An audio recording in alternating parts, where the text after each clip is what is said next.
Halo semuanya, perkenalkan nama saya Syarifah Zidni Zakiyah. Saya adalah mahasiswa dari program studi Survei Pemetaan dan Informasi Geografis Universitas Pendidikan Indonesia.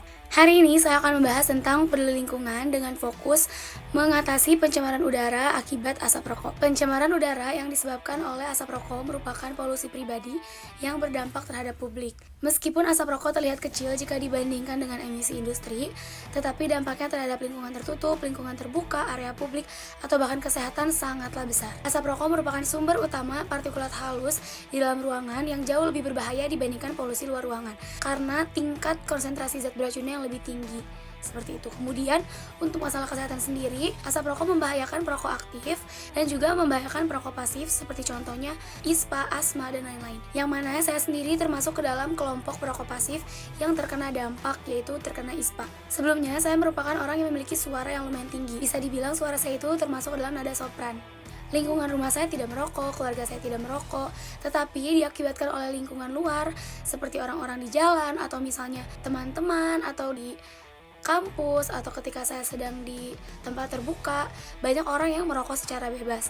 Dari situlah saya terpapar asap rokok sehingga saya terkena penyakit, yaitu penyakit ISPA, infeksi saluran pernafasan akut. Hal ini sangat merugikan saya pribadi karena saya memiliki pekerjaan sebagai seorang penyanyi dan sekarang saya memiliki keterbatasan suara yang disebabkan oleh terpapar polusi udara yang bisa berasal dari asap rokok atau polusi di luar, mungkin seperti kendaraan dan lain-lain. Jadi memang asap rokok ini bukan hal yang sepele, teman-teman. Selain bisa merugikan diri sendiri, hal ini juga bisa merugikan keluarga, orang sekitar, atau bahkan orang-orang yang tidak mengenal kita, tetapi terkena dampaknya seperti itu. Ini semua bukan hanya perihal bahaya, teman-teman, tetapi perihal hak memiliki udara yang bersih. Setiap isapan bukan hanya hak pribadimu, tetapi hak udara bersih orang di sekitarmu dan juga hak bumi untuk terbebas dari sampah beracun.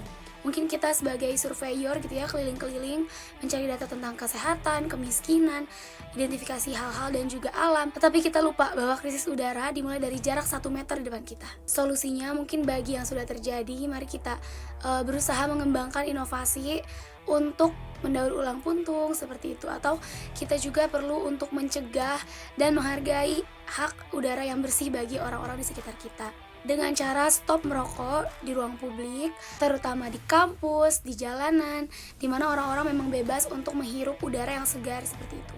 Stop merokok jika sedang berkendara, stop merokok jika sedang berada di ruang publik, stop merokok jika sedang berada di sekitar orang-orang yang terbilang perokok pasif gitu, seperti anak-anak, keluarga, ibu hamil, dan lain sebagainya.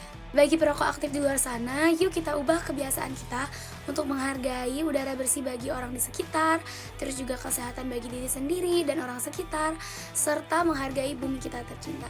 So, mari kita stop kebiasaan merokok, karena saya, Anda, dan bumi kita berhak untuk sehat serta tumbuh dengan lingkungan yang bersih. Sekian dari saya, mohon maaf apabila ada salah kata dan perbuatan. Semoga bermanfaat. Terima kasih.